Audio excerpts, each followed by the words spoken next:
Friday night was the first 3-hour Smackdown of the new year, and it was actually a pretty good show, but that's all it is so far. It's one show.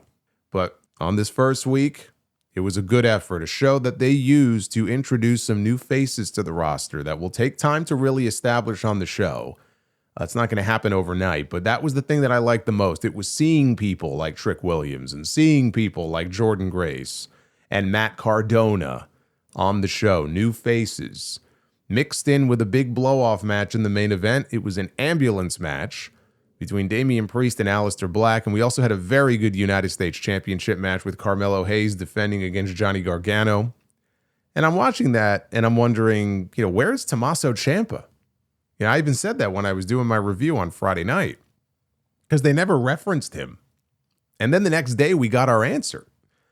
Bodyslam.net broke the news that Tommaso Ciampa's contract with WWE is coming due soon, and he does not plan on renewing, but rather finishing up and leaving the company. Sounds like it is his choice. And right now, it is not clear if he chose not to sign a new deal to go somewhere else, or if he simply wants to take time off without a deal. I mean, I'm sure if you went to the company and asked for some time off, you could probably get it and get paid. So I'd much rather have time off and get paid than have time off and not get paid. So I'm not sure if that's what this is. But, Ciampa last worked the December 15th SmackDown taping. He tagged with Gargano in a loss to Ilya Dragunov and Carmelo Hayes. That was after losing a U.S. title match to Dragunov on the December 12th SmackDown. It was an excellent match. I mean, they had the fans biting on every near fall. They were going crazy. Black and gold, Tommaso Ciampa was just a beast. He really was. He did it all. I mean, great babyface, even better heel, two-time NXT champion, but also one half of one of the greatest tag teams in NXT history. And he was part of not one, but two tables, ladders, and chairs matches last year, and was the highlight of that first one after WrestleMania, where he got speared off the belt cable down through a table by Angelo Dawkins. I had that match on my list of the top 15 matches of last year. He doesn't have many highlights to his name on the main roster. He's got plenty of them in NXT, not too many on the main roster. I would argue that all of them came last year. And that's after a few years of doing nothing on the main roster. But he was out injured for part of that time. I think it was after hip surgery, that he had a few years ago.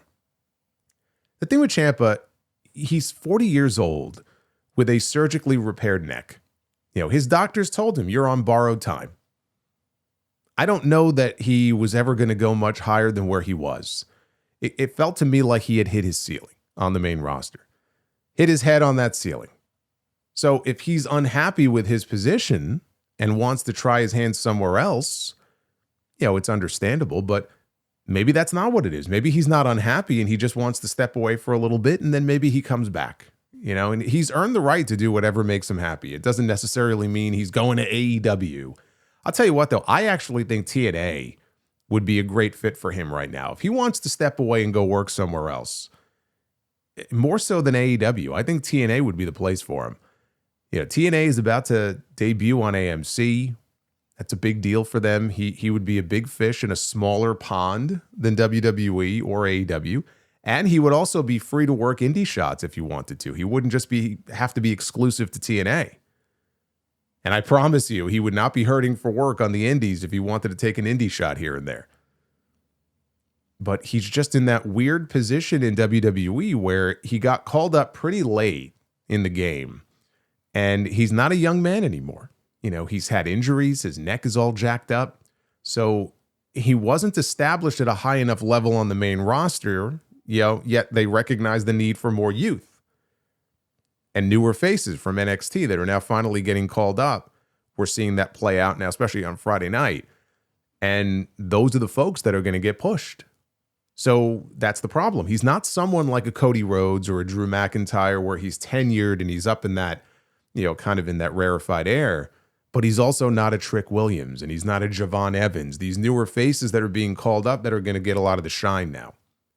So there's a place for him, but it may not be where he wants to be. He's sort of in this weird donut hole that he falls into. And, it's a damn shame, though, that so many of those black and gold era NXT stars either didn't translate to the main roster, or they got the shaft creatively. And they never attained the same level of success that they had in NXT. And look, not everybody is going to be the same caliber or level star in the main roster in front of that audience that they were in NXT. I understand that. But there's so many names that should have been bigger than they were. I mean, for every Kevin Owens and Sami Zayn or Asuka and Sasha Banks, you have an Aleister Black or a Keith Lee, Johnny Gargano, Tommaso Ciampa, Adam Cole. He saw the writing on the wall with Vince McMahon there, and he left. He split for AEW. Now, of course, Vince was gone shortly thereafter, or so we thought. So had he stuck around, who knows where he would be right now. But he got out of there because he clearly saw that, you know what, my chances are probably going to be better somewhere else. Keith Lee, he got sick and almost died from COVID. And then he came back as the Bearcat. Shinsuke Nakamura, he was a big fucking deal when he came to NXT. And then he came to the main roster and he was jobbing to Jinder Mahal. And he was never the same after that. He never recovered from that. I wish more of them would have broken through.